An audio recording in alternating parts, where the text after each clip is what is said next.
Pilas Sira. Dami-dami nakuha!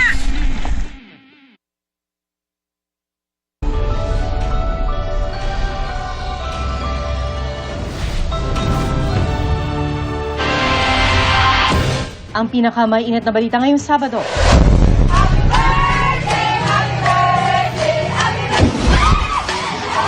Salo-salo sa restaurant sa Dagupan, binulabog ng pagsabog ng portable kalan.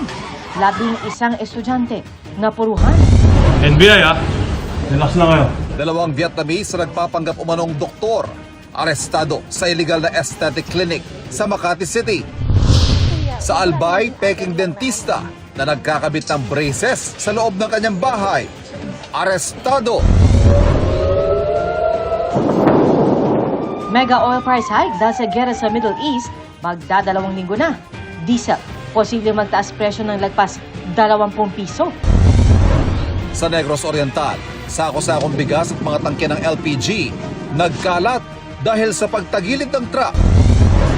Dennis Trillo at Carlene Aguilar, full support sa anak na si Calix na naka-gold sa isang fencing tournament. Jeneline Mercado, nakisuporta rin. Mga gulay sa Benguet, hindi na lang nagka-andap o frost, kundi nagyelo na. At alagang Chow Chow, kamusta na matapos mahulog sa manhole?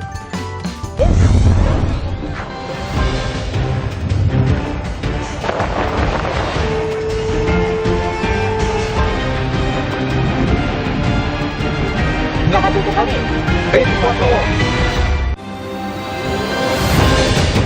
Magandang hapon po. Nauwi sa disgrasya ang kasiyahan sa isang restaurant sa Dagupan nang sumabog ang isang portable kalan. 11 mag-aaralang napuruhan ng apoy ang nahulikam na pagsabog sa pagtutok ni Jasmine Gabriel Galban ng GMA Regional TV.